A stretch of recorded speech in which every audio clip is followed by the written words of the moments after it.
What's up, guys? This is my very first live on YouTube ever, so I am excited.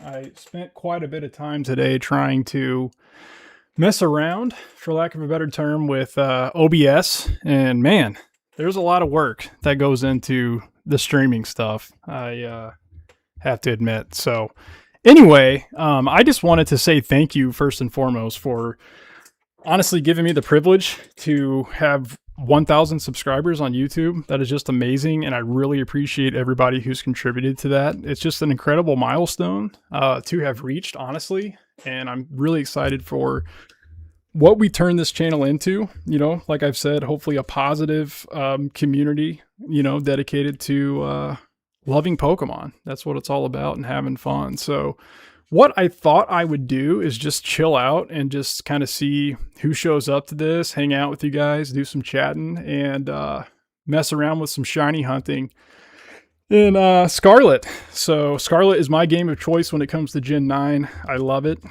I do admit that open world wasn't necessarily my first choice, I guess, of format when it comes to Pokemon, but I gotta say, I love riding around on my prehistoric Dragon Boy.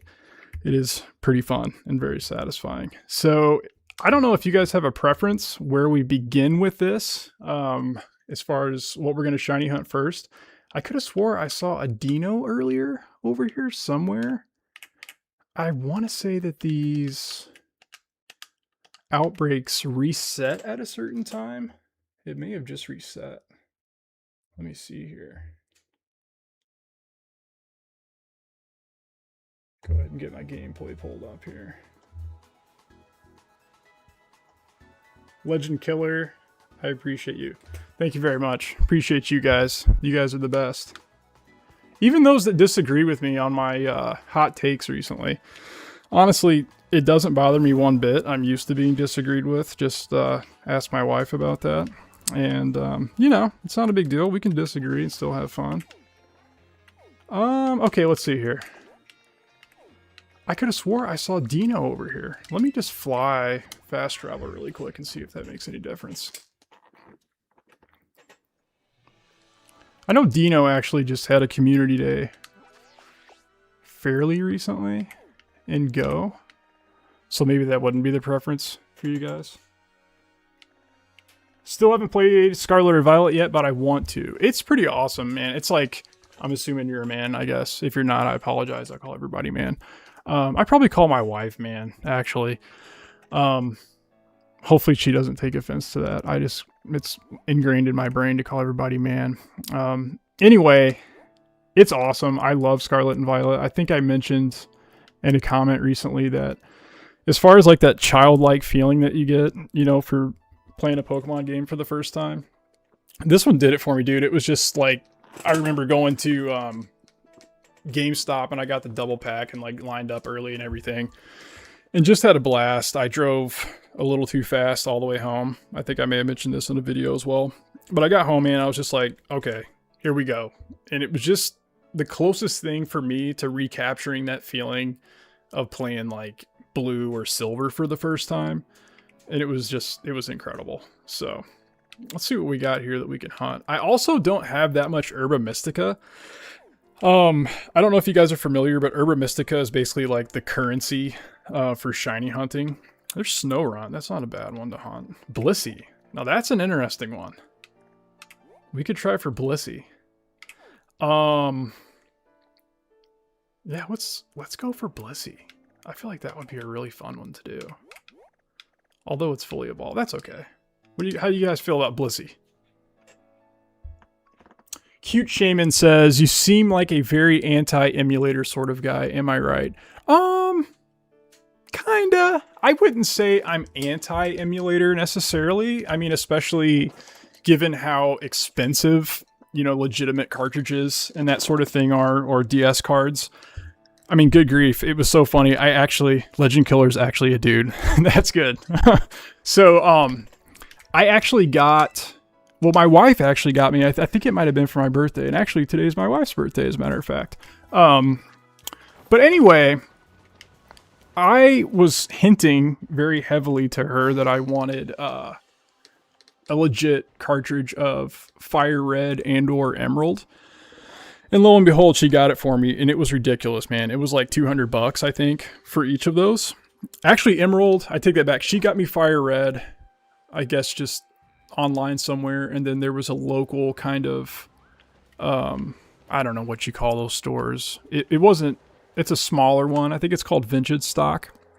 And so I actually just went in there and grabbed a copy of Emerald, and of course the battery was burned out. Those batteries only last so long, and then the game itself actually pops up and gives you a message that it's the batteries run dry, which isn't totally cataclysmic for Gen 3 because it only affects certain things like the growth of berries and things of that nature. So you can still play the game for sure. I think there's another part in that game, I forget exactly what it is, that you can't access, but it's like a cave. If somebody knows the name of it, let me know. But there's a cave that like the water level actually changes within Gen 3. That is Ruby, Sapphire, Emerald, and so you can't access, certain places in the game, but I don't think it's like super detrimental to the gameplay. So anyway, paid way too much money for that, and then I turned around and Fire Red and Leaf Green, of course, dropped, on Switch not Switch Online. It should have dropped on Switch Online, honestly, but on the Switch. But no, to answer your question, Cute Shaman, I wouldn't say I'm totally anti-emulator. Although I have not actually played any Pokemon games on an emulator, believe it or not. I've just had either the actual cartridges, which my collection is very much lacking, or playing the Virtual Console version on the 3DS. So hopefully that answers your question. Also with like the ROM hacks and stuff, I've not actually played any of the ROM hacks. I think I mentioned that to you guys earlier. I'm looking for the sandwich recipes for normal type here. Let's see, normal. But obviously a lot of people, play on an emulator, and that's totally cool. No judgment. I think it's crazy that the Blissey line, like Happiny, Chansey, Blissey, are not fairy types. I still can't get used to the fact that they're not fairy types. That's so weird.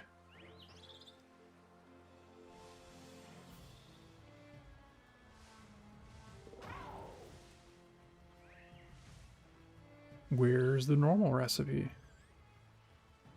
Oh, here we go. Okay.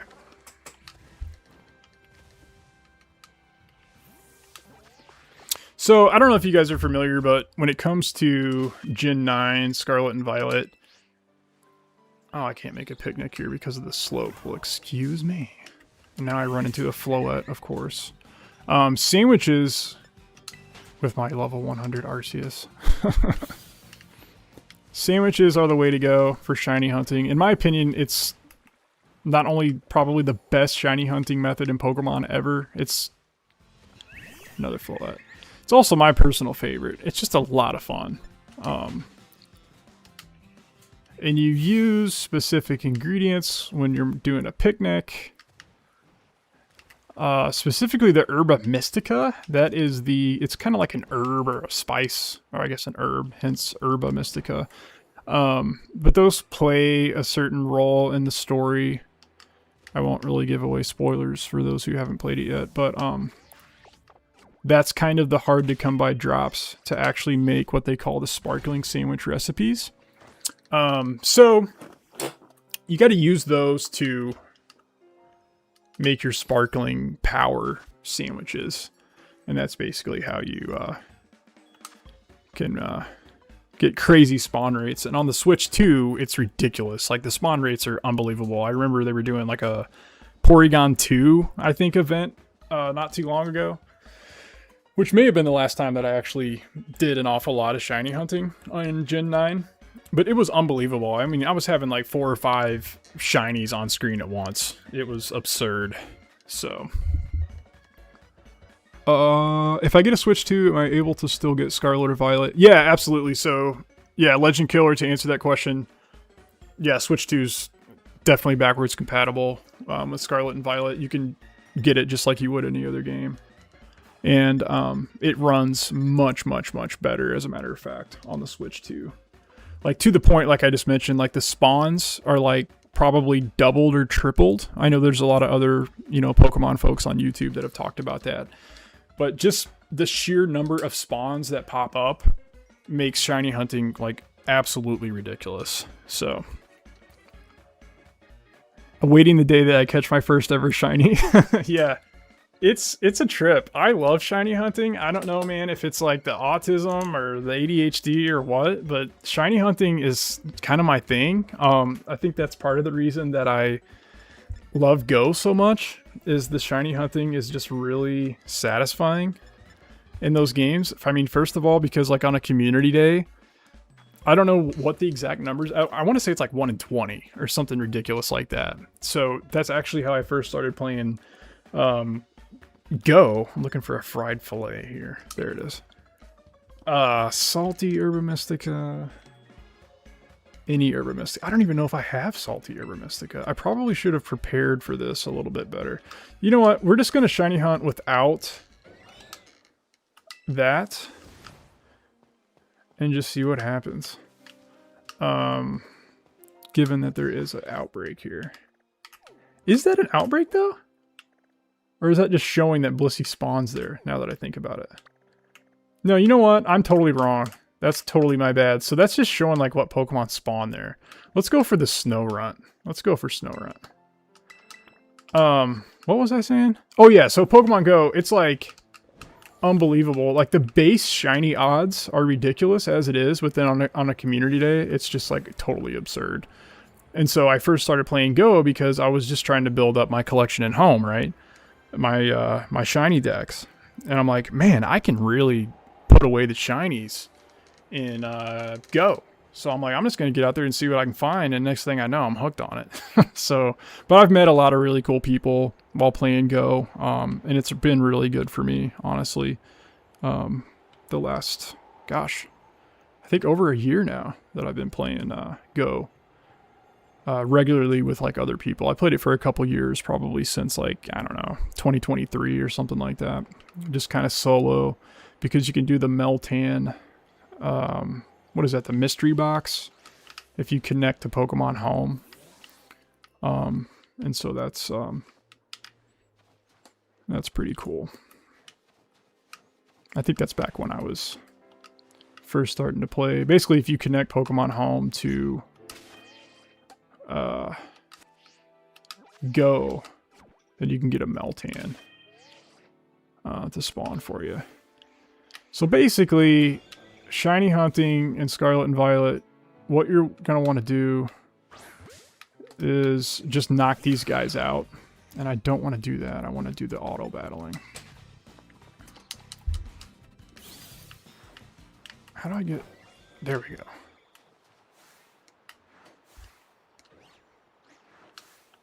What? Man, I haven't played this game in long enough, I guess. Go for this dude, please. I need Arceus to destroy the Snorunt. What is going on? I'm trying to do the auto battle thing.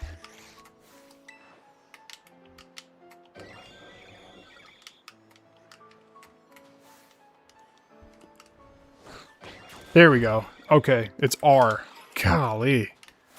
I must be rusty at Scarlet. I haven't admittedly played Scarlet or Violet in a while, but I wanted to do this one for the stream. Just for the fact that it's probably my favorite shiny hunting method. But basically what you're going to want to do is, you know, you've got auto battles like this in Scarlet and Violet. And you're going to want to knock out, I think, a total of 60, I believe it was.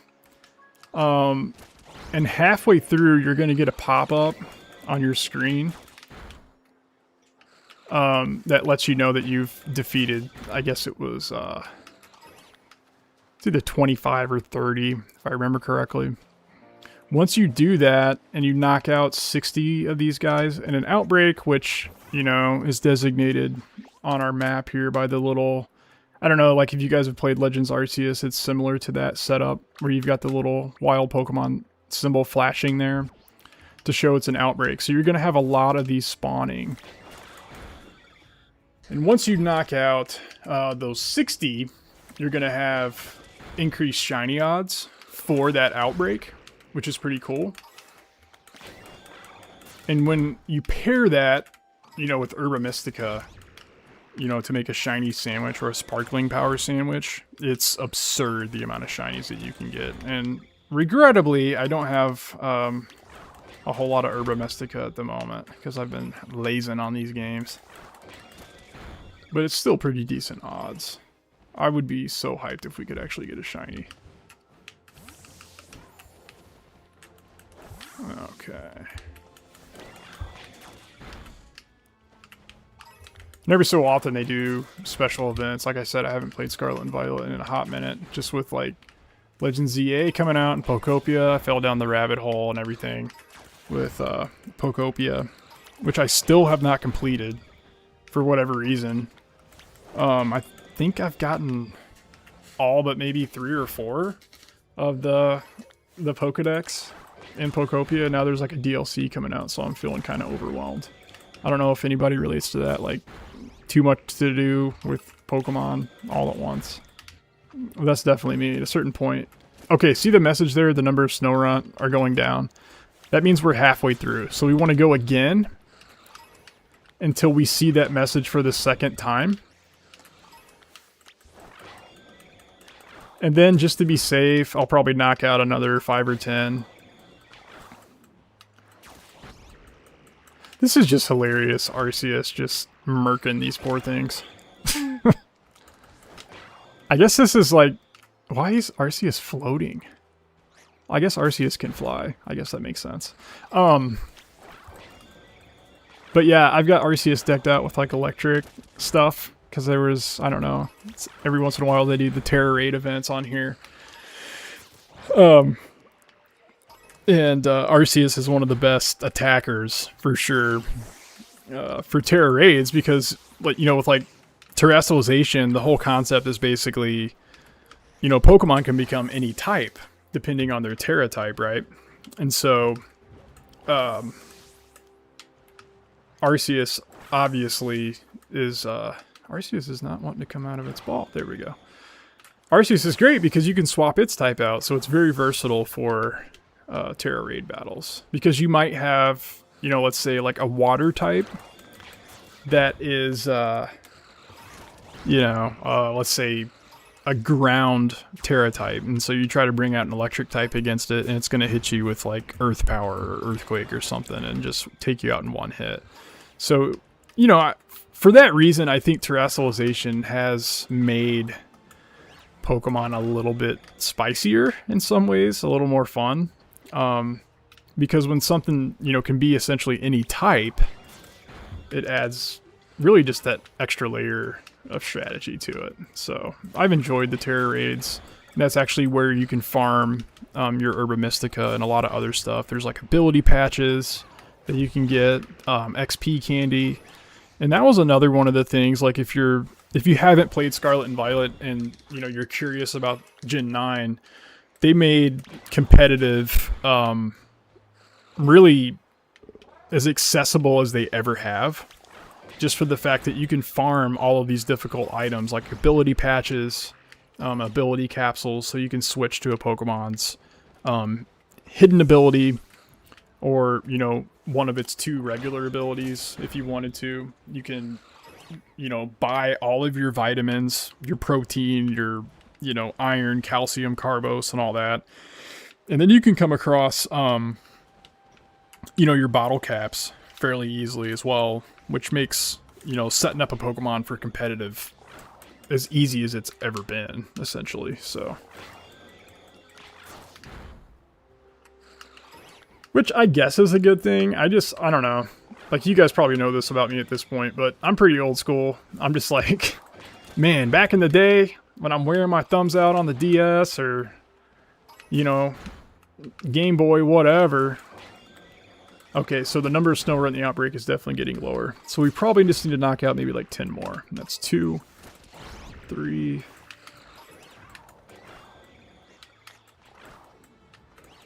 4. If you haven't, you need to make an actual video of shiny hunting Scarlet and Violet. Yeah. There's a lot of stuff out there, man. Like, I mean, I wouldn't mind to make a shiny hunting guide video at all, but I mean, honestly, like, it's all pretty much out there. Like, I watch a lot of Austin John plays, and he's got a guide for just about everything you could imagine, especially for Pokemon games. So, and if you just Google, you know, like, Scarlet and Violet shiny sandwich, you're gonna find it. It's all out there now, for sure. But I definitely wouldn't mind doing a shiny hunting guide, considering how much I love the shinies. I think that's probably good. Let's do a couple more. And the risk that you sometimes run into, you know, I'm not counting these because it's kind of hard to mentally count and talk at the same time, but if you are counting these, or, you know, let's say you lose count, you can always, you know, knock out a few more just to make sure that you got over the 60 mark. It's either 50 or 60. I can't remember off the top of my head. Don't quote me to it. It's one of the two. Once you get to that point, your base shiny odds for that particular outbreak is going to increase. And so then the next phase of it really would be making your sandwich. So actually, let me go ahead and check if I've got the Herba Mystica for like an ice sandwich. Because if I do, then we could just go ahead and do that now. Let's see. Oh, okay. So ice is one of those that you can use any Herba Mystica times 2. So we can make a sandwich for this one. The other one, you know, like the normal one, I was thinking that was a Chansey or a Blissey outbreak. It definitely was not. You had to use, of course, not on a slope like this. You had to use 2 specific types. So in that case, I would have to go like farm Terra Raid battles to get that Herba Mystica, and I doubt that you guys want to see that. So, all right, we'll make a sandwich. I'm going to go to creative mode. This one is a cloth stick times 2. Poor cloth. Tearing off his claws. I love how it's like imitation crab meat. That's like basically all it is. A little prosciutto. Little prosciutto. Green pepper, red pepper, yellow pepper. That's pretty common for these, to have like all 3 of those bell peppers. Okay. And then any Herba Mystica times 2. I feel like sweet is hard to come by, so I'm going to save that one and go with 1 sour, 1 spicy. 2 cloth sticks, prosciutto, each of the peppers, 2 Herba Mystica. Okay. I appreciate that. Yeah, I don't know. Terra Raids are fun, but I wouldn't want to false advertise you guys. Pokemon Blue was the first ever... Yeah. So Blue was also my first Pokemon game along with Silver. I got both of those games for Christmas when I was like 7 or 8, I think. So... Now, see here, you actually have to watch and make sure that you don't drop any of these ingredients. Because if you do, it could impact the efficacy of your sandwich. I think there's a little bit of a grace. I think if you... I've dropped 1 or 2 before maybe, and I've gotten the full sandwich power before. Okay. I'm gonna like try to put... And this is tricky, by the way.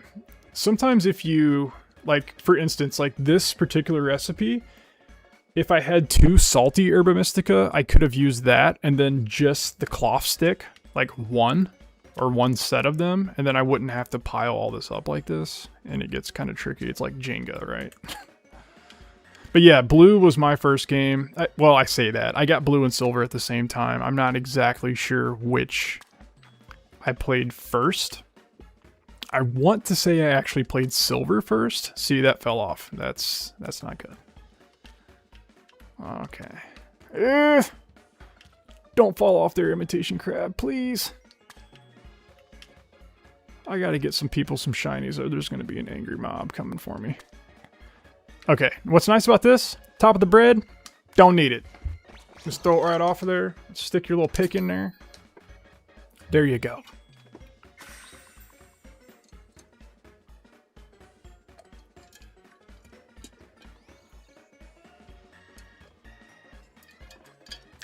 Imitation crab sandwich. And if this was done correctly, hopefully we will see our sandwich power kick in. I love the faces that your character makes. They're like, ooh, that was sour. Or whatever. Okay, it's a 3-star. That's good sign. Sparkling power ice. So there in the upper right, you can see it's given us all these different powers. So sparkling power is essentially shiny power. You're going to have increased shiny rates.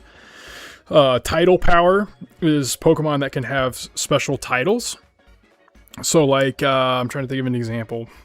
You know, when they do the special Terra Raid events for the Mightiest Mark, you know, there's a special title associated with that. And then Marks is also a thing. So you can have a Pokemon that's got like the Jumbo Mark, the Tiny Mark, and there's other pretty cool marks that have like characteristics like the Sociable or Sleepy or whatever else. And then the encounter power, if you notice, was also boosted. So this is going to increase the spawn rate of that Snorunt because it's an ice type, and simultaneously increase the shiny odds for that Snorunt. So hopefully, with any luck, we're going to come across a shiny pretty quickly.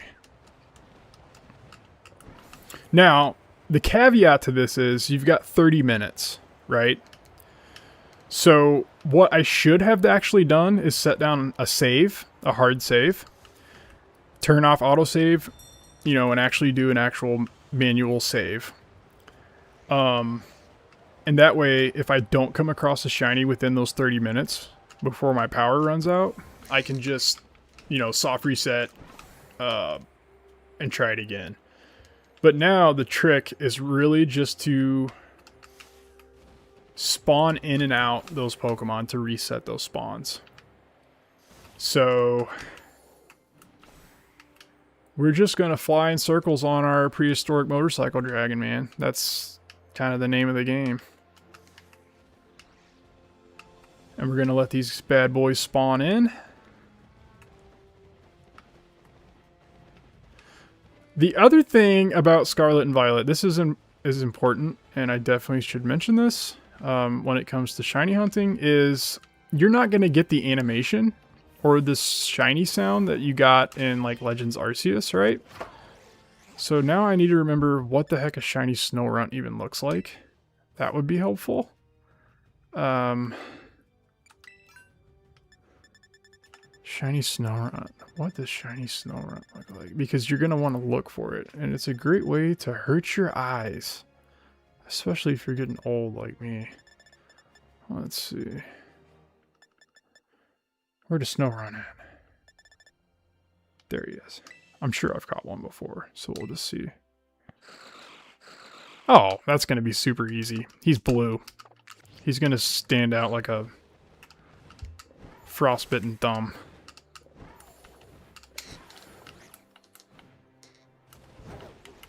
So we're just going to want to get away as much as we can and then go back over there.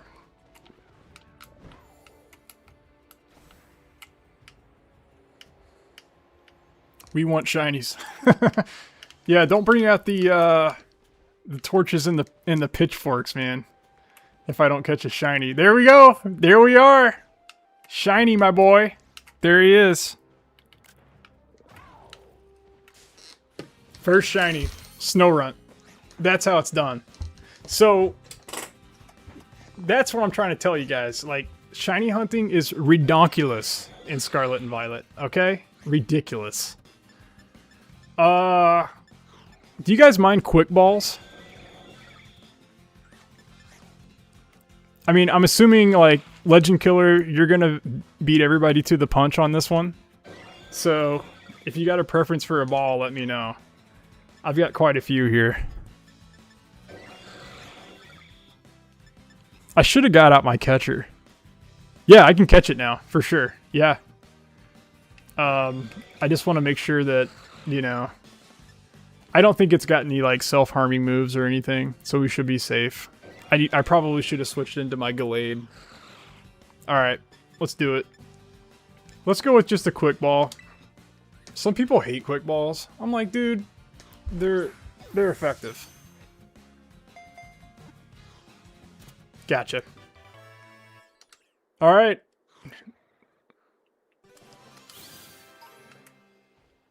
So there you go. Whoever wants this shiny Snorunt, shoot me an email. It's megachaserx@gmail.com. Mention the name of the species that we just caught. And it's all yours. I'll need your friend code on home. Hopefully you've got a home account. If you don't, we can work something out. We can trade in-game or whatever else. We're going to keep spawning these bad boys. Because we got 30 minutes, man.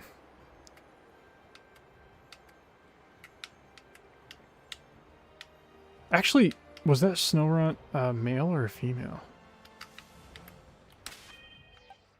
If it's female, it's Frostlass, right? Isn't it gender-dependent evolution? Somebody correct me if I'm wrong.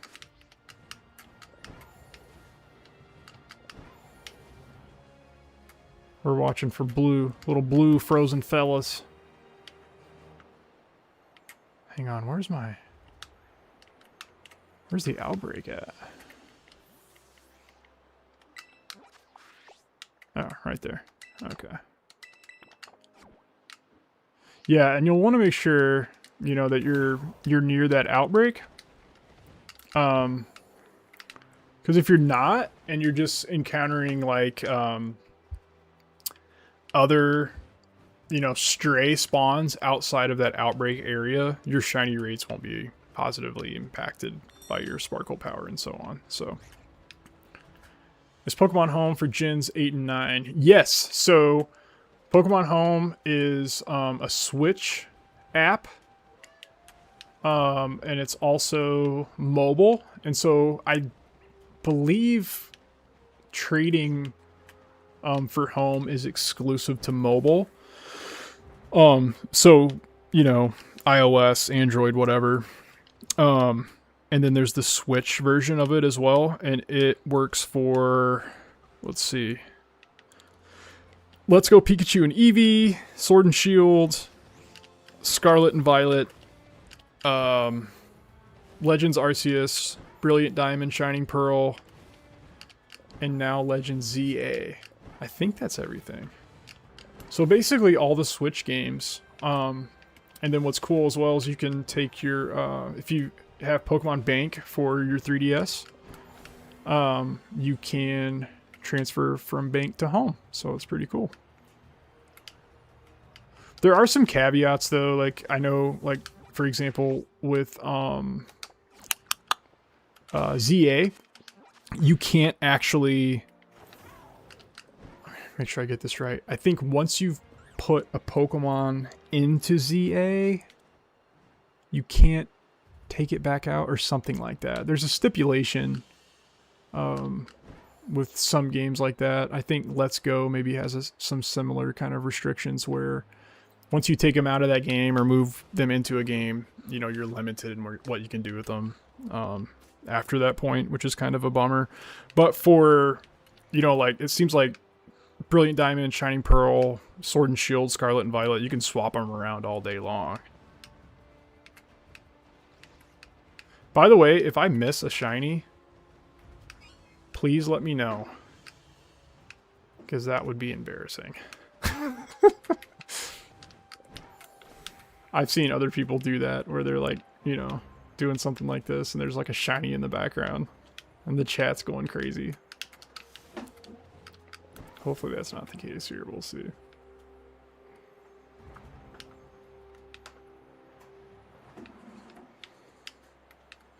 Who else we got? Who else is watching? We got some other people in here. Don't be shy. We're here to hang out. Unless you got to go to work tomorrow, then I understand. Maybe you're tired and got to go to bed or whatever. No snow runts, no shinies at the moment. We got our one.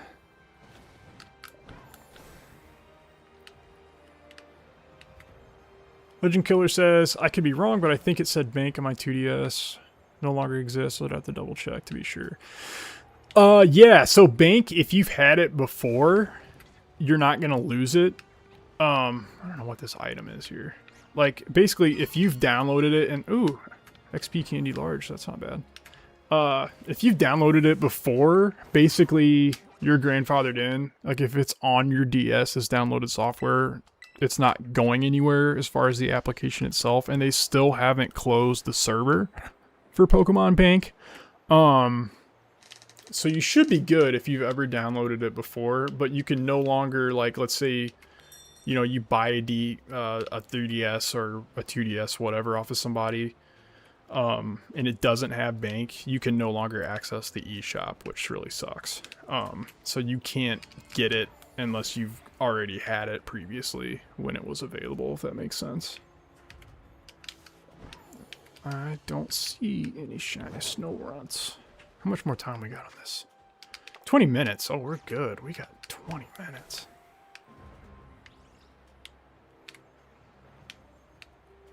And if anybody has a preference on our next hunt, let me know. I feel like snow runts are cool shiny because you've kind of got your options as far as your evolution goes.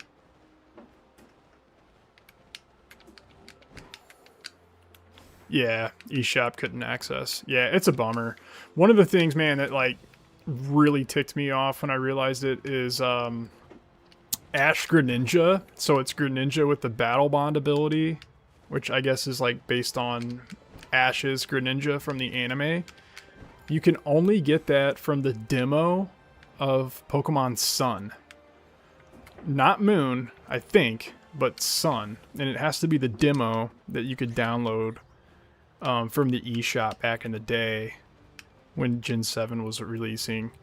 And that is the only way, to my knowledge, to this day, to get that particular Greninja, which technically is a separate form of Greninja. And so if you're an obsessive compulsive collector like me and you're like, I want a living form dex like me, then there is no way to get that particular Greninja unless of course you find a DS that has the Pokemon Sun demo on it.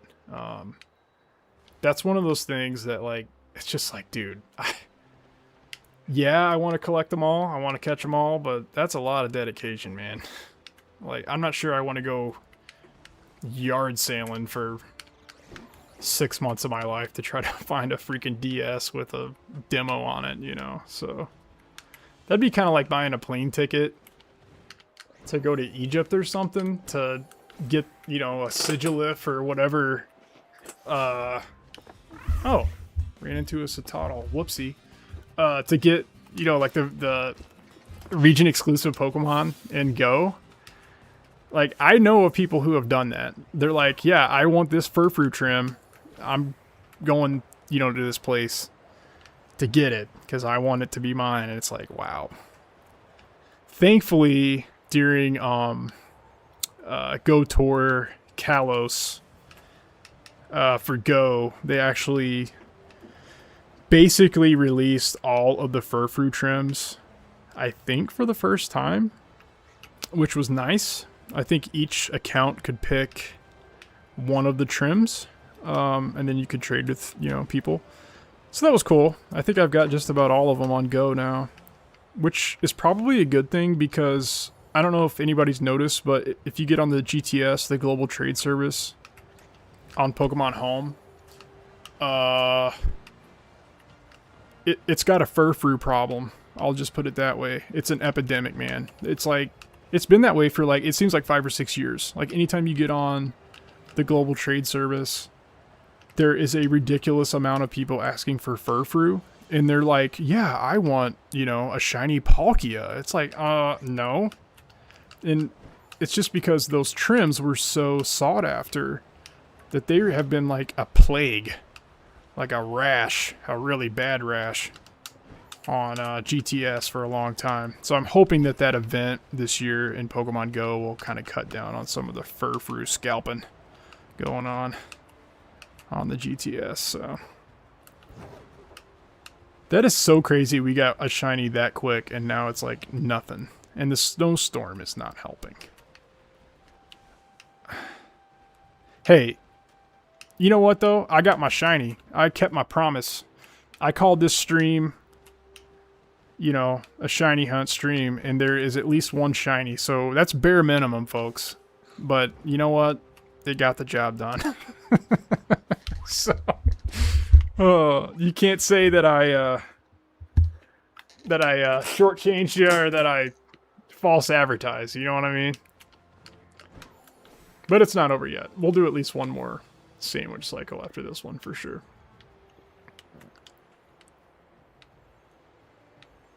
Pitchforks and torches, yeah. It wouldn't be the first time, believe me. And that's the thing, you know, with, you know, some of the last few videos that I've done.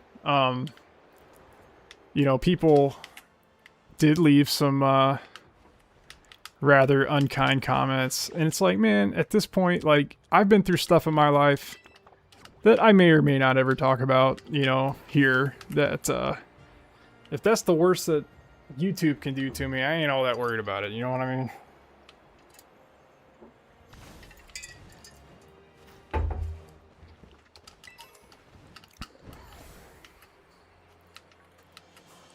Yeah, there's other people here. They're quiet.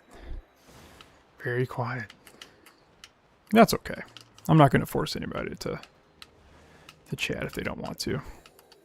But if you're here and you're like, hey, should I chime in? Should I? You should. Go right ahead. Not going to hurt anything.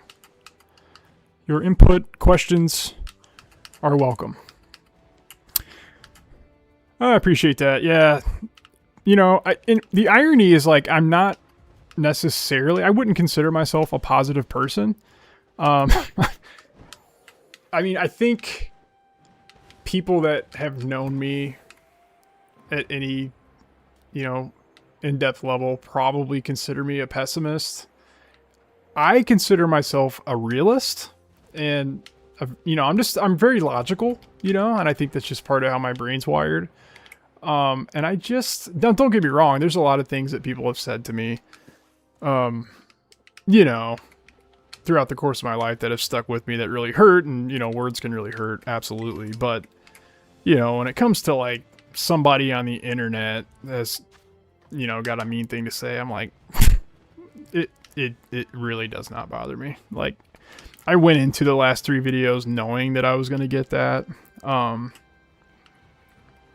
a comment's a comment, you know? I mean, and the thing is like, I don't expect everyone to agree with everything that I think, and I certainly don't agree with everything that everybody else thinks all the time, and that's cool. Like, I still think people can see each other as human beings and get along without, you know, hating each other for differences of opinion, whatever that, you know, opinion may be. It just doesn't make sense to me to mistreat other people for stuff like that, so... Good grief, guys. No more snow run. What is going on? We're going to keep at it. We're going to keep at it until this ice sandwich runs out. And then we'll move on to a next one. We got, let's see. We got 12 minutes left on this one.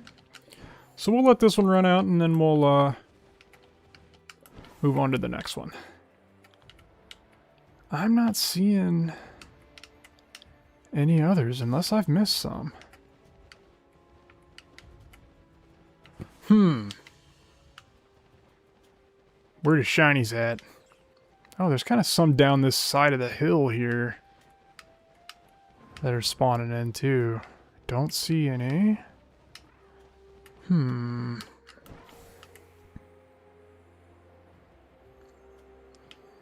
Give it another go.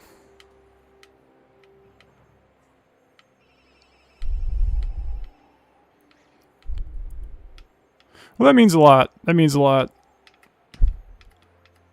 Yeah, I try to have a decent outlook. You know, I've just I've been through a lot, you know, in my life, like a lot of us have, and I think, you know, there's experiences that that humble you, I guess you could say.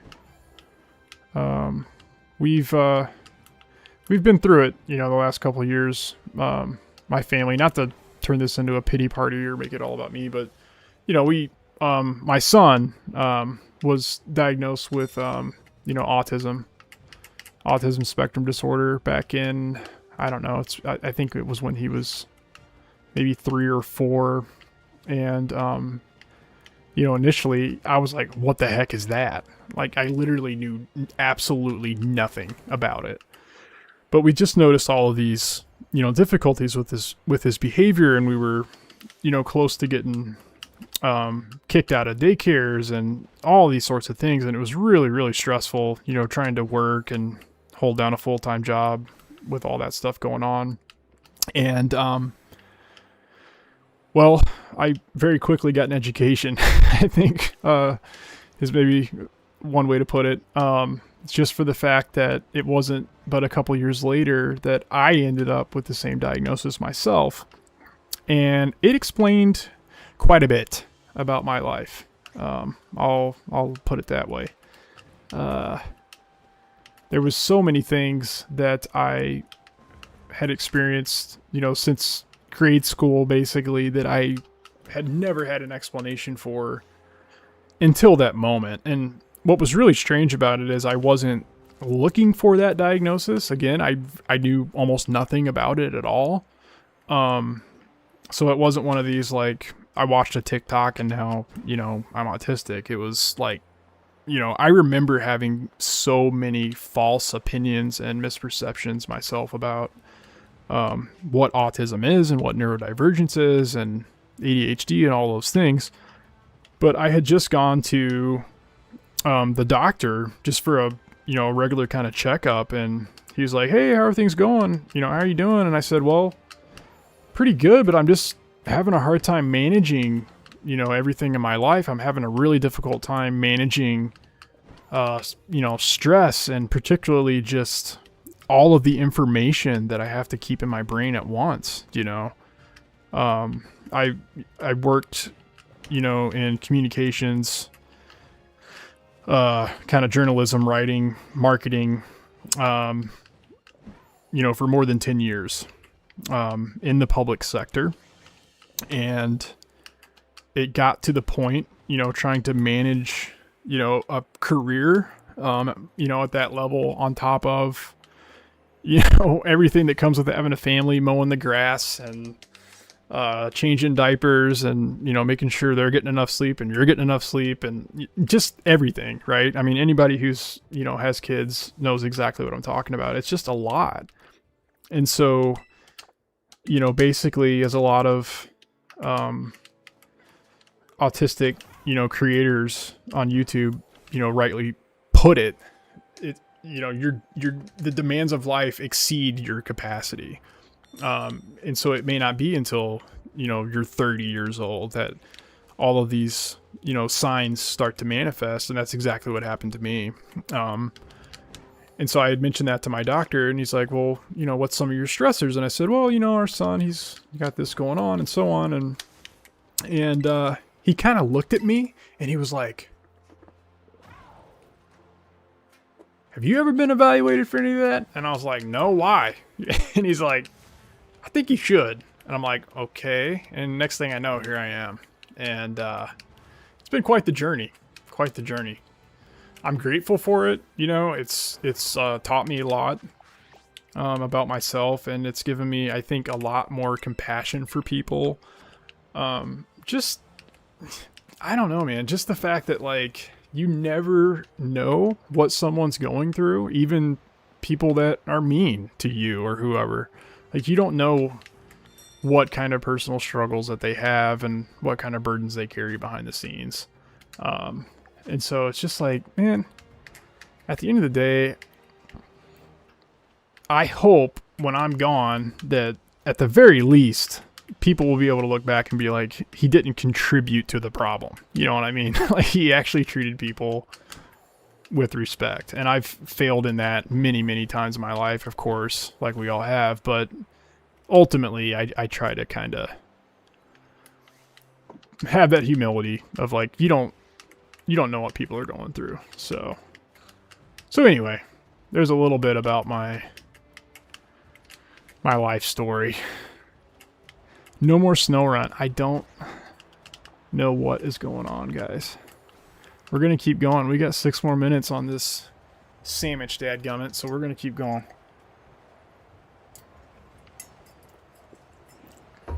So anyway, that's part of what, you know, obviously this is a Pokemon channel. This is not, you know, a psychology channel or, you know, an autism channel, but that is, that's part of who I am, you know. It is who I am. And so I'm not going to apologize for that or hide that.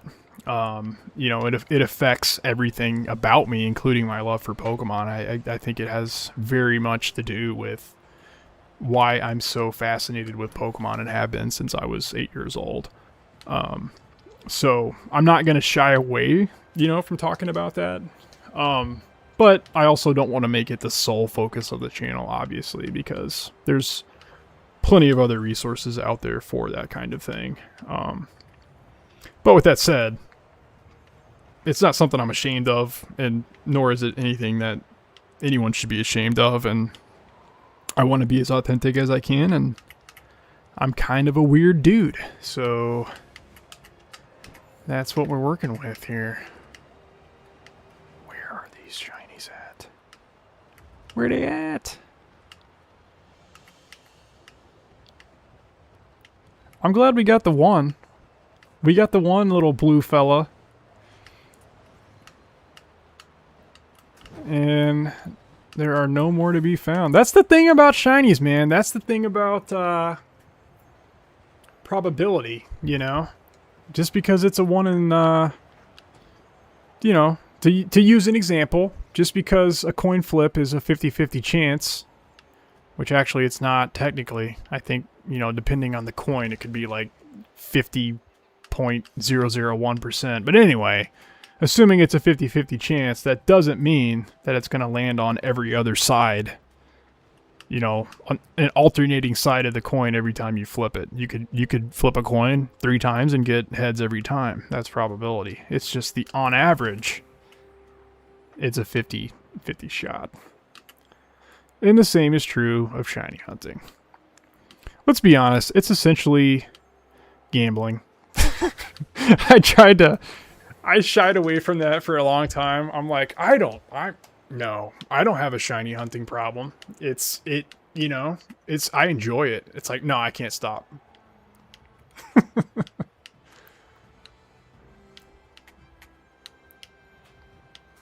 Life is challenging for sure.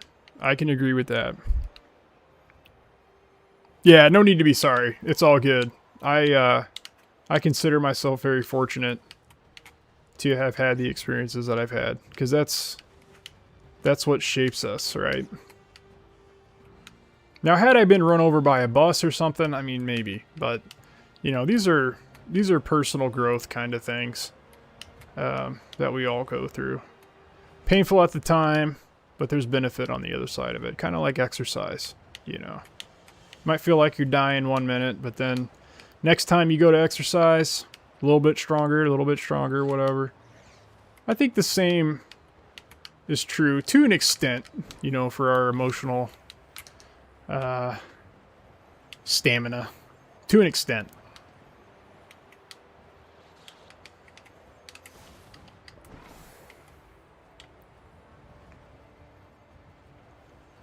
I'm wondering if I'm being punked or something. We still haven't got any of these. We got the one. For anybody who's may have just joined, so far we have been shiny hunting for Snorunt on, what is it, Placido Mountain? We got one shiny Snorunt.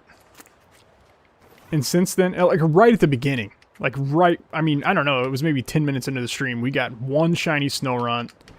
And after that, we have gotten nada. But we're going to run this sandwich out, and then we'll switch it up. Go try something else. And the thing is, I mean, as annoying as like the snowstorm is and so on, like this is a pretty wide open space. Like I feel like we should be getting enough spawns to get us another shiny, I would imagine. But so far, no dice. Whoops. I try not to run into these dudes if I can avoid it.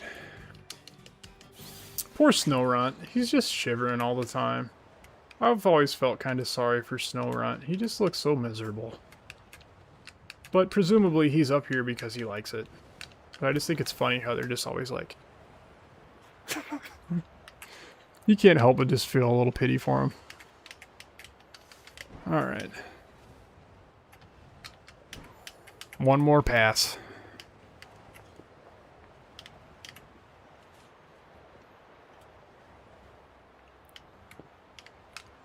Never found a shiny, huh? So how long have you, if you don't mind me asking, Legend Killer, how long have you played Pokemon games for?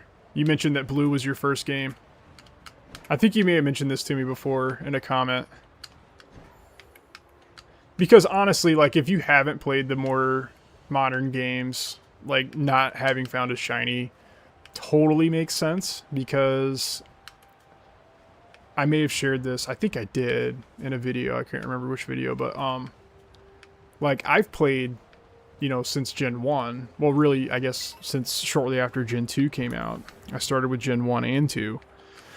And in, you know, essentially 25 years of playing these games, I've encountered a grand total of 2 base odd shinies. In the older games, one being, and here's the thing, I think I mentioned this before. I found, gosh, what was it? Oh, the shiny Graveler. Okay, so if you guys have watched any of my videos, you know, like, Pokemon Gold, Silver, Crystal, like, that's my thing. Like, that's my jam, right? Okay, our sandwich is done. Let's find something else. I have played those games since I was 8 years old, okay? I kid you not, I'm not making this up. When I got, let's see, I had my 3DS, okay? And I was like, I'm going to replay Crystal, you know, just because, you know, for the 500th time. Because I love that game. It's my favorite Pokemon game ever. And so I'm replaying Crystal, and I got just past the point of Blackthorn Gym, you know, with Claire, the Dragon-type gym leader. And I was going down the mountainside there from Blackthorn City on my way back down to, I guess that goes back down to Newbark Town, and then you know, hang a right and head to the Indigo Plateau. And there's, ooh, a Combi. That'd be a fun one. You guys good with Combi? That would be a cool one. And yeah, so Shiny Graveler pops up. All right. And I'm like, you've got to be kidding me. Again, 25 years, huge Pokemon fan. I've played Crystal countless times. I've played Silver countless times. And then here I am, you know, basically a middle-aged man. And there's a shiny in Crystal. I'm like, what? It felt like a spiritual experience, to be honest with you. I could not believe what I was looking at. And I was telling my wife, I'm like, it's a shiny. And she's like, so? Because she's, you know, basically only played Go, and shinies are a dime a dozen in Go. And I'm like, you have got to be kidding me. So I go to catch this thing, and it uses self-destruct. And I'm like, that checks out. and I lose the dadgum thing. I'm just like, wow. It was almost poetic. It's like it wasn't meant to be, I guess. But like I mentioned in whatever video that was, I was just honestly grateful to have witnessed a shiny, you know, in my favorite gen. think this is my Catcher Glade. Yeah.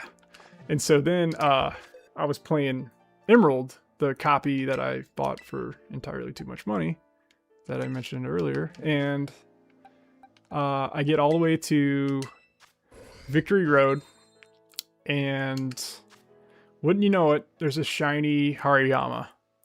And I'm like, what is happening right now? But other than those two, I think I did come across a shiny Psyduck in Omega Ruby. Actually, before we make a sandwich, let's just knock these fellers out real quick.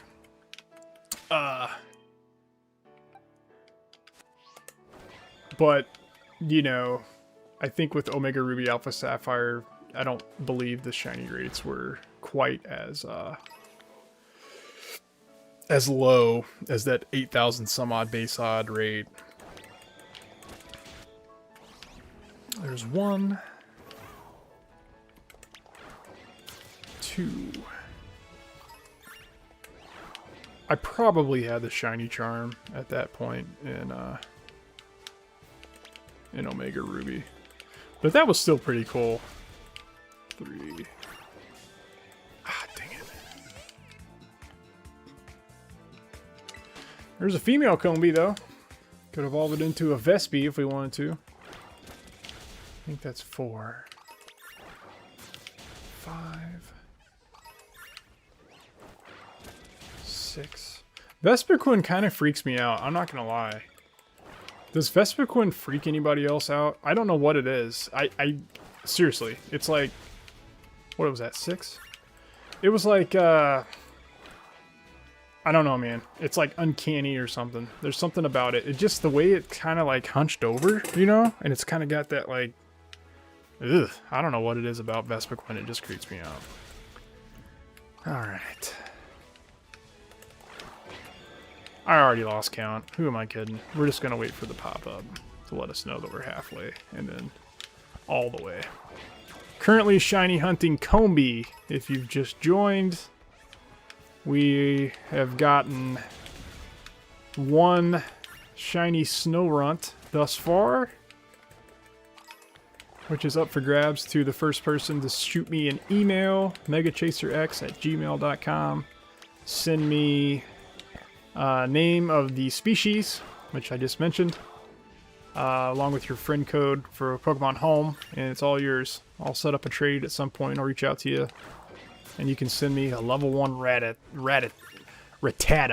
if you want to. Don't matter. I always pronounced Rattata as Rattata as a kid. I don't know if anybody else vibes with that, but yeah, it was always Rattata for me, and I always have to correct myself. It's actually Rattata. Although I've heard that the anime has pronounced it in a couple different ways, allegedly. So, poor Combi, he's trying to get away, and the god of the Pokemon world is hunting him down mercilessly.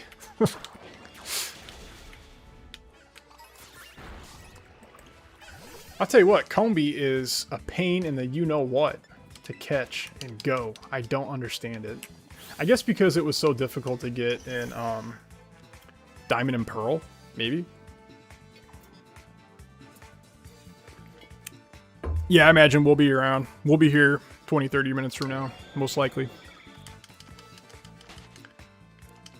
We've got at least another 30 minutes to go for this next sandwich. Sparkly sandwich. Yeah, was Combi... Yeah, Combi was one of the annoying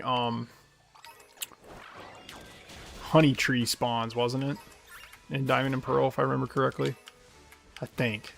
Along with Munchlax. Golly, that took forever.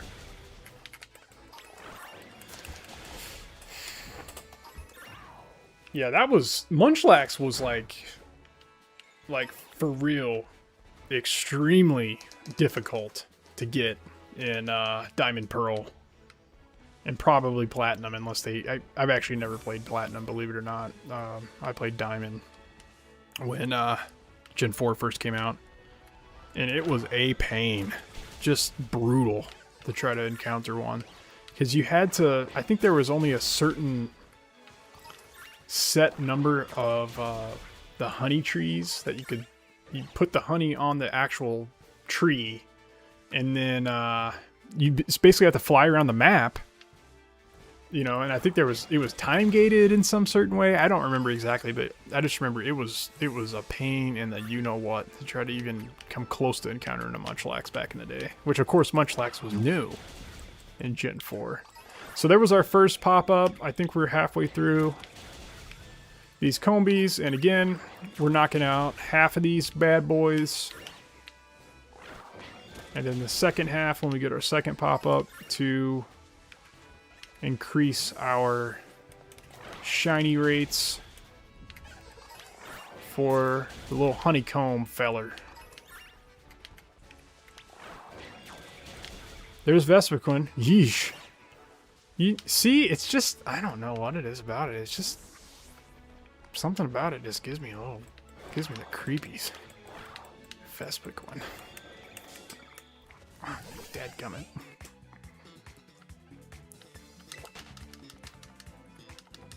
Combee's pretty cute though, even though it evolves into a creepy monstrosity. Or at least the female Combees do. And female Combees were hard to come by as well in Gen 4, if I remember correctly. Very, very difficult to come across.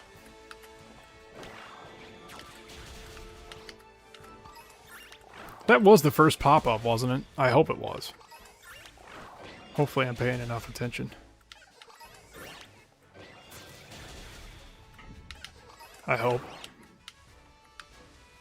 Once we hit our second pop-up, that will indicate that we're at the point where that spawn rate, shiny spawn rate, will increase. And I need to look at the sandwich for bug type too.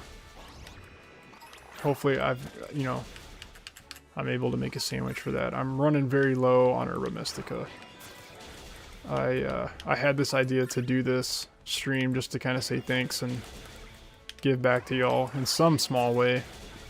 And I didn't think about stocking up on Herba Mystica for sandwiches, but you know, a free shiny's a free shiny. That's the way I look at it. You know what I mean? Don't look a gift shiny Pokemon in the mouth. That's what I always say. You ain't getting away, little feller. No, you ain't getting away. Gotcha.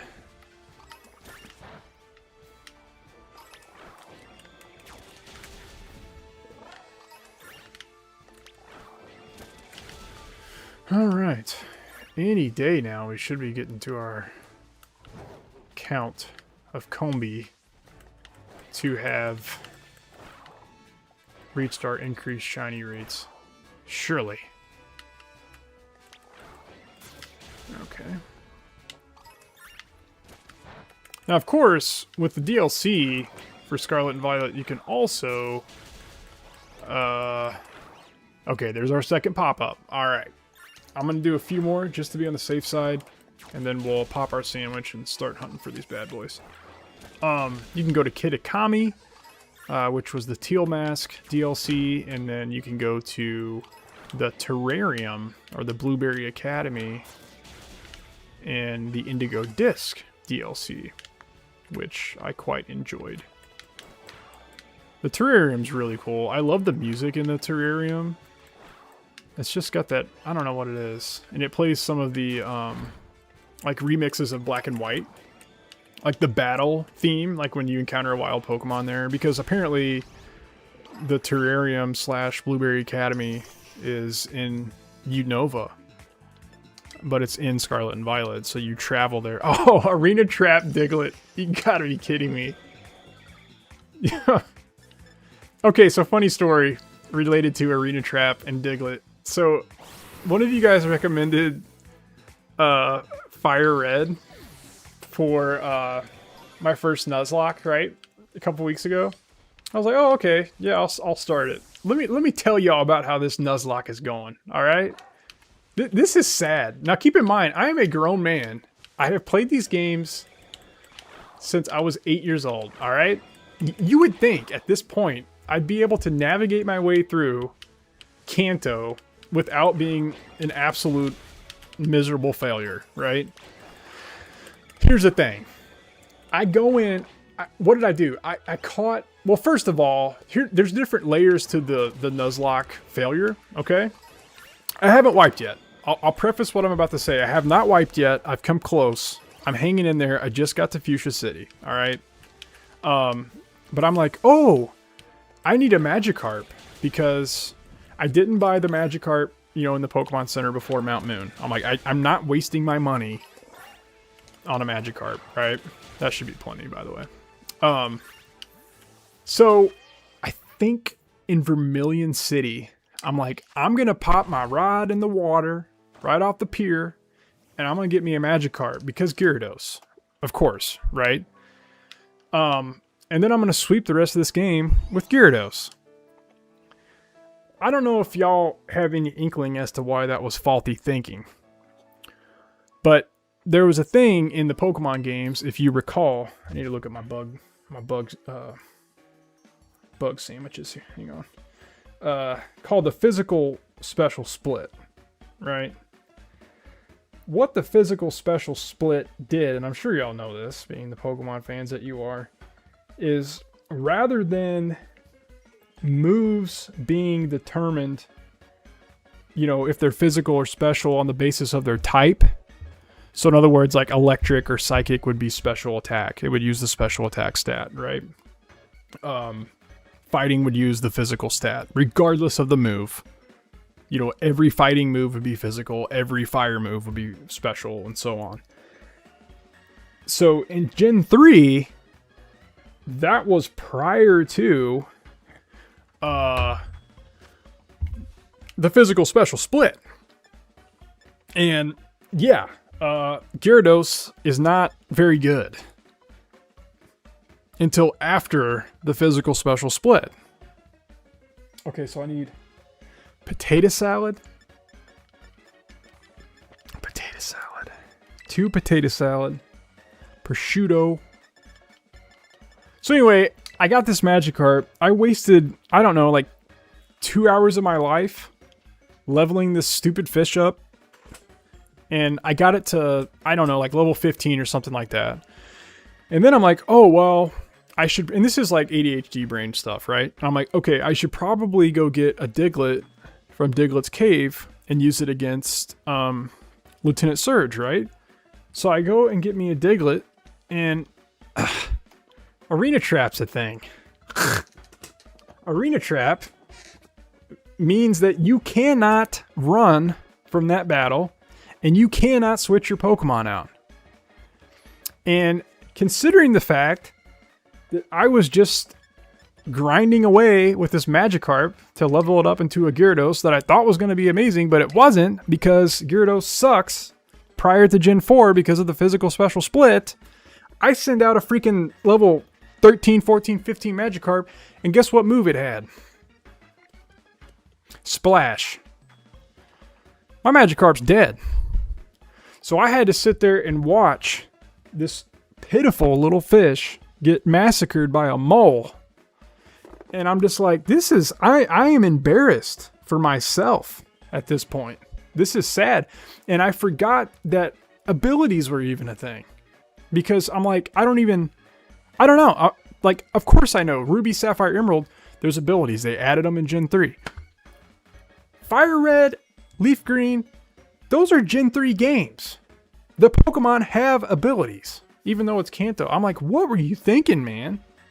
So anyway, there's my Nuzlocke misery. 2 potato salad, prosciutto, green, red, yellow. Okay, any Herba Mystica. I'm using my last 2 Herba Mystica for you guys. Don't say I never did nothing for you. I'm using my last 2 Herba Mystica. Here we go. And so, the latest episode of my Nuzlocke ineptitude, I got the Silphco, alright? If you're not familiar, if you're not an old, like me, in red, blue, yellow, and then, you know, by extension, fire red, Leaf Green. And I guess now the Let's Go games. You get to a city called Saffron City. And Saffron City is where you battle not only the psychic gym leader Sabrina, but there's also the fighting dojo there, right? And that's where you get either Hitmonlee or Hitmonchan, which Hitmonlee is far superior, in my humble opinion. But anyway, you got Sabrina there. That's also where you had the first big run-in, arguably, with Team Rocket. And Team Rocket, I mean, after Mount Moon, I guess. And then there's sort of kind of Pokemon Tower. Man, that potato salad looks straight and nasty in this game. I'm just saying, that looks like cat puke. And I've cleaned up a lot of cat puke, so I should know. Ooh, we lost it. I hope that that's not going to affect our shiny power. We'll see. Our sparkling power, I should say. I don't think so. We should be good. But anyway, I go into Silphco, and it's playing that music that always stresses me out. And I'm running around the maze.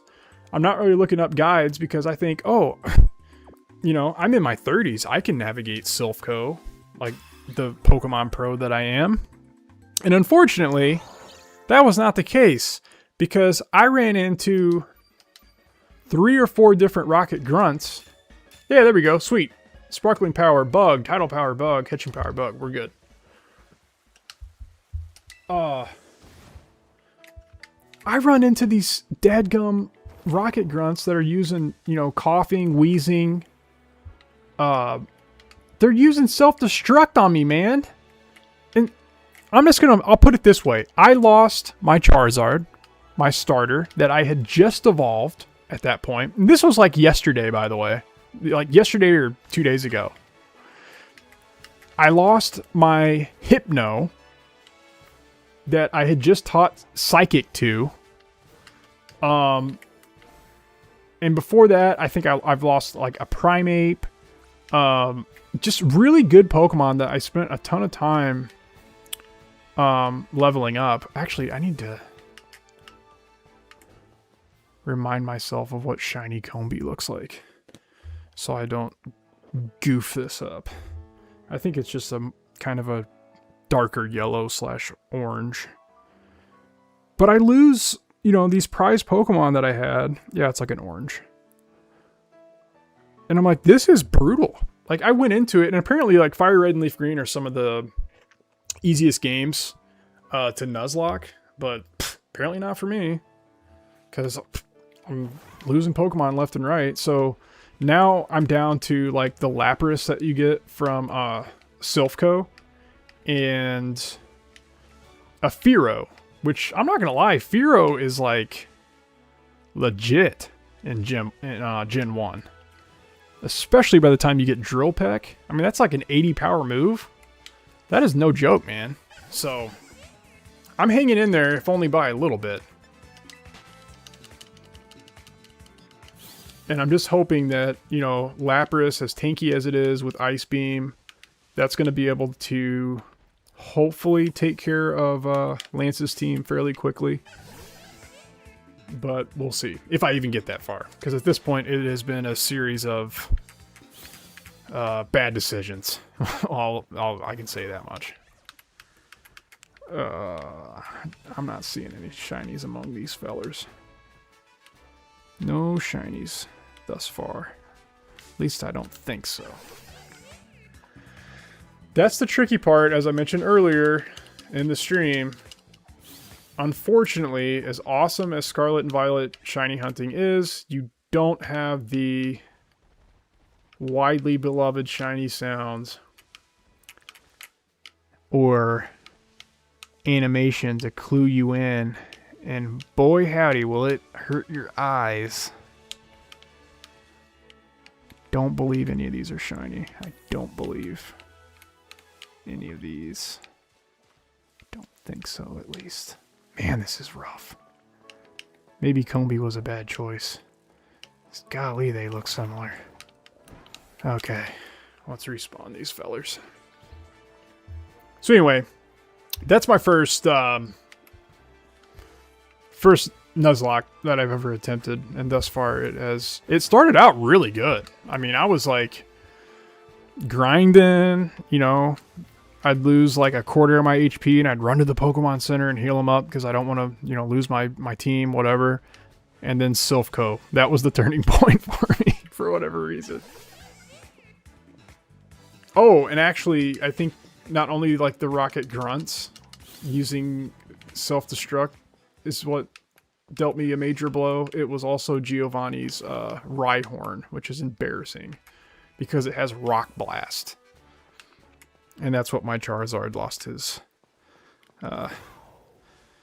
Fiery Dragon life to. Rock Blast from a Rhyhorn, which is 4 times super effective. So, RIP.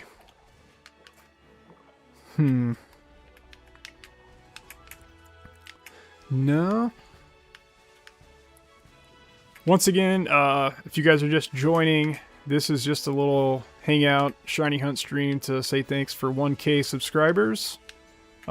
If I catch a shiny, I will just need an email from you. My email is in the description, along with the species of the Pokemon that was caught and your home friend code. And then I'll set up a trade and trade one of these to you. For 3 easy payments of $19.95. No, I'm just kidding. No, totally free.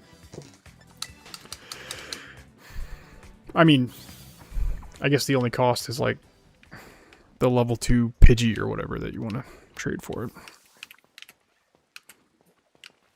By the way, if you guys are watching this and you see any of these that look like a different color and I'm missing it, please let me know. Whoops.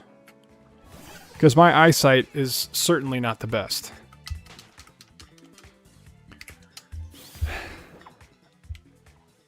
I'm going to go ahead and swap to Gallade here, just in case we were to... We got 24 minutes to go. Let's go ahead and recycle the spawns here. Yeah. That's the only downside. I mean, if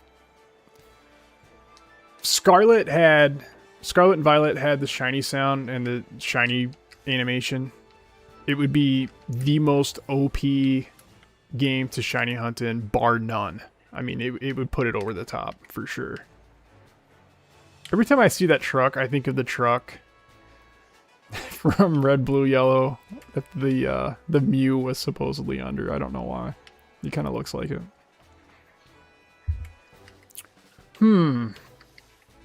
Alright. I do have my Sparkling Power sandwich going. So surely we'll find one before long. No dice thus far. Ah, I keep running into these little stinks. Oh. I like the sweat bees that follow me when I'm mowing the grass. Which I do sweat a lot, to their credit. I'm basically an all-you-can-eat buffet for those dadgum things.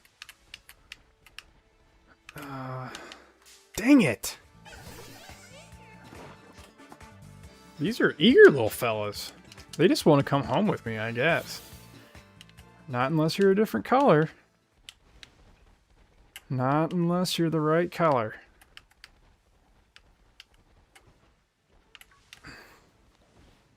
Is that one? Does that one look a little different? No? Oh, this is brutal, man. I can't tell. I don't think those are shiny. If I miss one, please let me know. Seriously. I don't think that those are shiny. I think they're more orangey, right? More orangey. And we'll come back. Delayed. Quit that. Dang it! Come back, Gallade. Come back. Please. Dang it. There we go. Okay. Where are they at?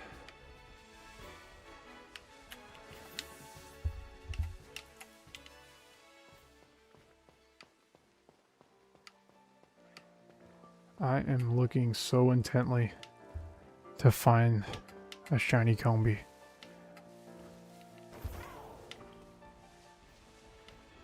Don't see any yet. Alright. The thing is you hate to like fly away to reset the spawns if there's one there. That always gives me so much anxiety. We'll just keep resetting it. Just flying away enough to get them to despawn. Flying back in. Get those new spawns popping in.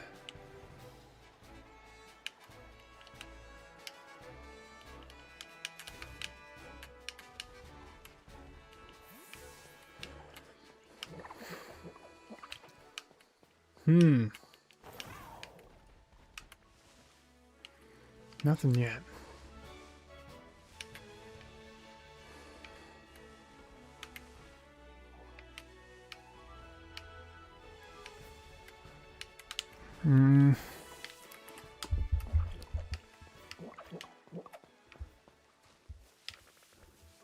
Yeah, Snowrunt was a little on the easy side compared to these. Snowrunt's a pretty obvious one. It's hard to miss. Combi, however, yeesh, a little more challenging. I am not seeing a shiny. At least not that I can tell. And we're gonna reset these bad boys. What's everybody's favorite shiny? Does anybody have a favorite?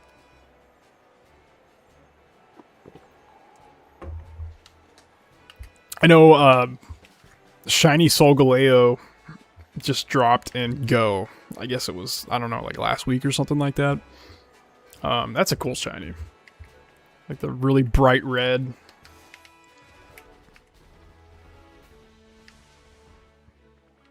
Cricketot.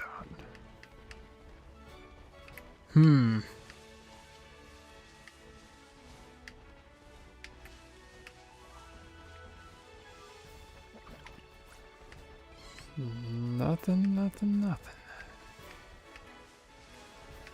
Lunala is a really cool shiny. Like a blood red, blood moon. It's pretty cool.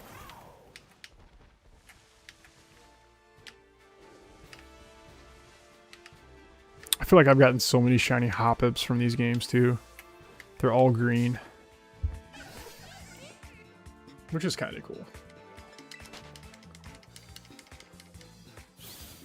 I think by far the most shinies I've ever caught in a single day by way of Go was, I guess it was the Vulpix Community Day. When was that? Like February or something like that? But they had a Alolan Vulpix and original Vulpix. Both in one, you know, for one community day. And I got like, it was ridiculous, like almost 40 of them, I think. Which I think was my record. Which still stands. Unless I decide to get all hopped up on energy drinks and go full effort for the entire, whatever, 3 hours that a community day is.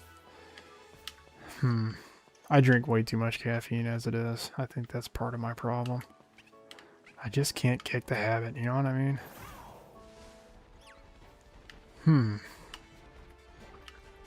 I'm not seeing any. Unless you guys are seeing any, let me know. I'm sure not seeing any.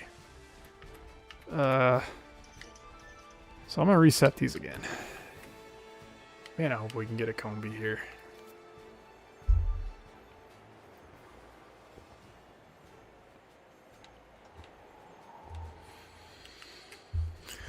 We'll keep going.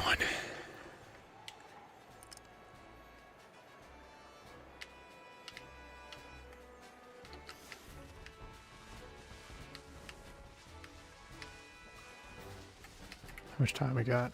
17 minutes on our sandwich.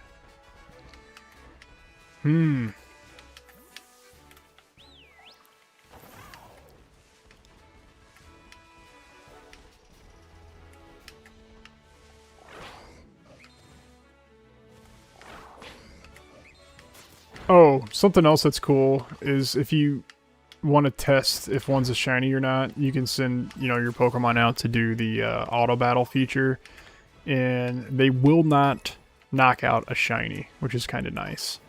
They'll just have like a little, I don't know, like a little sweat drop symbol pop up over their head, and they will refuse to attack it, which is nice because, let's be honest, that would be tragic to lose a shiny that way. But of course, if you knock out too many of these in an outbreak like this, you will clear the outbreak and they'll all despawn, so you have to be very careful not to knock out too many of them. I keep wanting to say kill, but we all know Pokemon don't die, they just faint. Well, they do die though. I've talked about this before. I don't really understand that. Welcome back, Legend Killer. Yeah, it's like Pokemon Tower is like a whole thing, you know, where people are going to mourn their departed Pokemon, so they clearly die, but apparently just not in battle? I don't know. Oh, and then there's the whole, and this is interesting, right? There's the whole Blues Raticate fan theory stuff. I don't know what you guys think about that, but basically, if you're playing Gen 1, and I believe this also applies to Fire Red, Leaf Green, he's got, you know, this Raticate that you encounter at one point. And then I think it's after, what was it, the SSN rival battle? Like, after that point, he never uses it again. And then, like, somewhere around in there, there's, like, Pokemon Tower that you're going to visit, and then he's there, and you're like, ooh, like, maybe the Raticate passed away. Maybe that's what the problem was. I don't know. No more shinies, sadly. We moved over to Combi. We're on our second sandwich. So far, just the one. Don't forget to shoot me an email if you haven't already to grab that one. Somebody's getting it.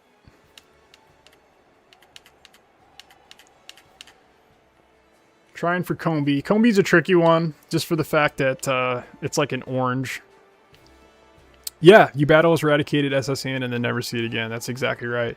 Yeah, and it's weird because it's like, okay, what happened to it? You know?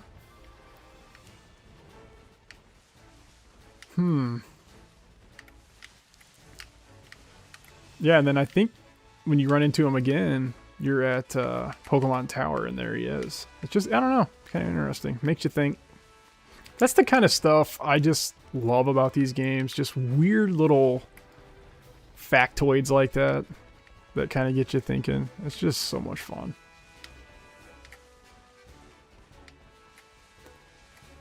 Gosh, guys, I don't know if Shiny Combi's going to happen. I'm just not seeing it. Huh.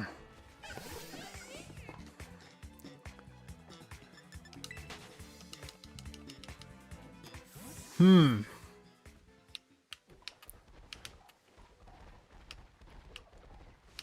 reset these again.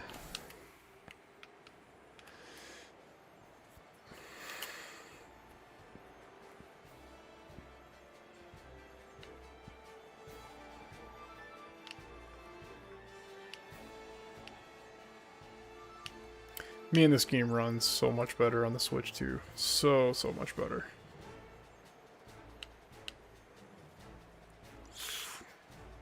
I was blown away when I first booted it up on the Switch 2. I was like, wow, it's like a totally different game.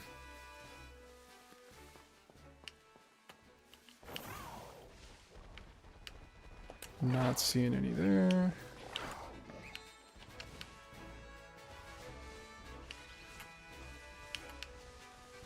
I think I'll recognize it when I see it, because it's just kind of like a orange, more so than a yellow.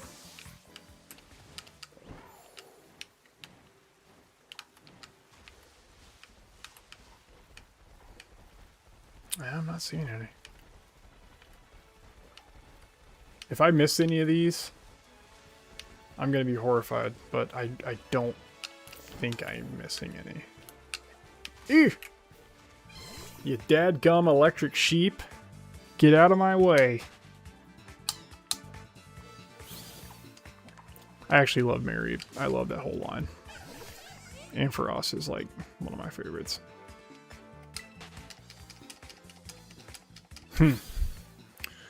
They took Ampharos or Mereep out of Crystal though, which I don't understand.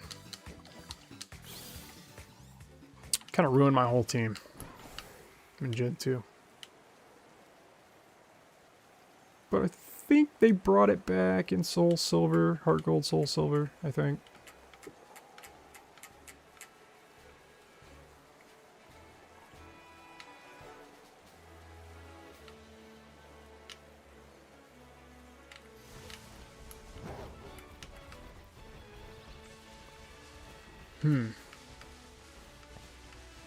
Come on, Combi.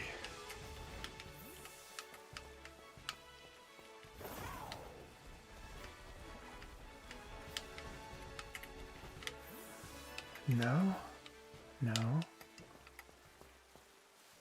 No. No. We got 9 minutes left.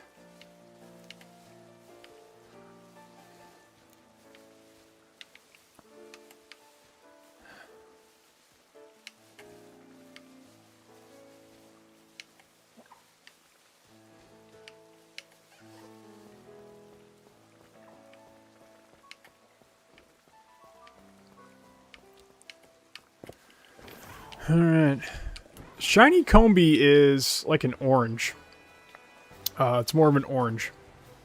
As opposed to like a yellow. So I'm hoping that it's obvious enough that I'll see it.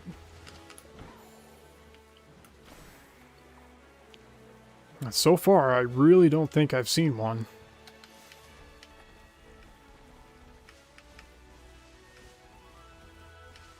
Unless I'm colorblind. I think I actually might be slightly colorblind. I think I have an uncle who's pretty colorblind, and apparently it's genetic. Let's see. No. No. Nope. Nopers. Nope. Nope. No. Don't think so. Don't think so. Don't think so. Man. Brutal. Brutal, brutal.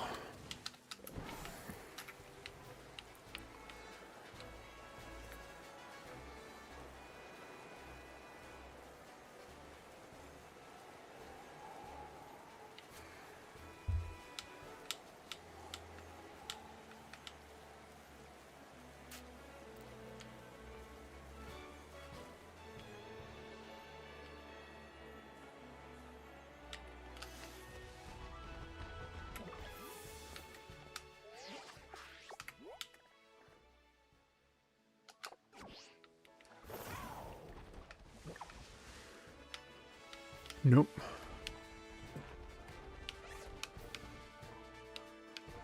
No. No.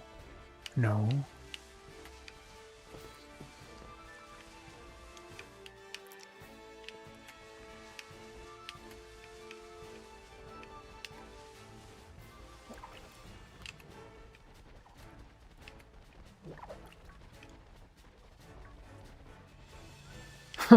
I like how these little squubbits just like chilling beneath the tree. Sleeping. Or Squovit, maybe would be the correct pronunciation. No, Squovit. As in covet? Squirrel and covet? Wouldn't that be the naming convention? Man. I want to talk about brutal. Alright.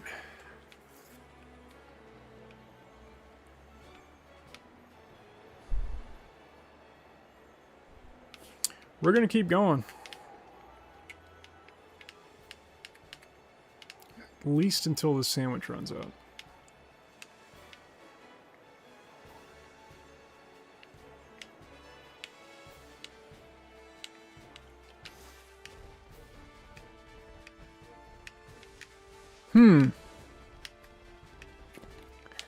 Unless, I don't know. Unless you guys think different, I don't think any of these have been shiny. I don't believe so. No. No. No.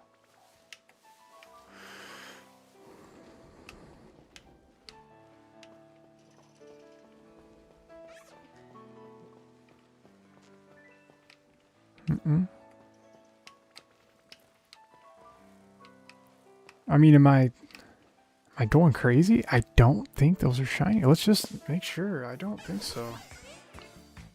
That's a female one. So it could evolve into Vespiquen. But I don't think these are shiny.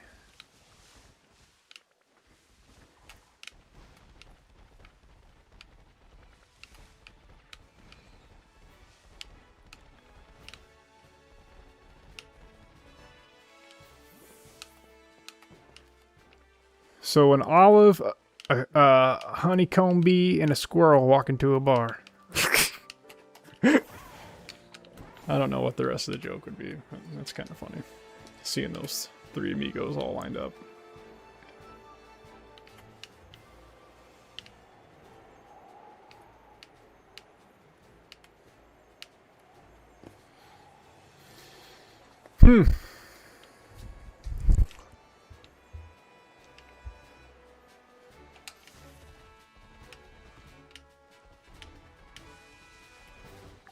Alright, we got 4 minutes to go on this sandwich.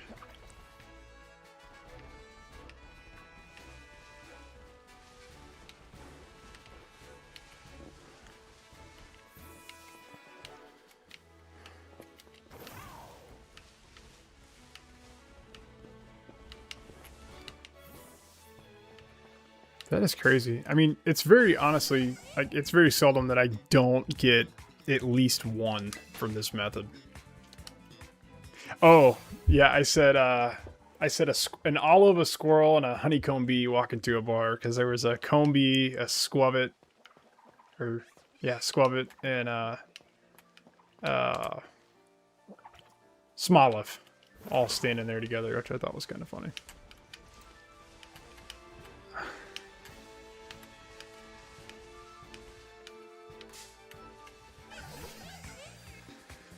With, you know, Paldea being based on the Iberian Peninsula, Spain and Portugal.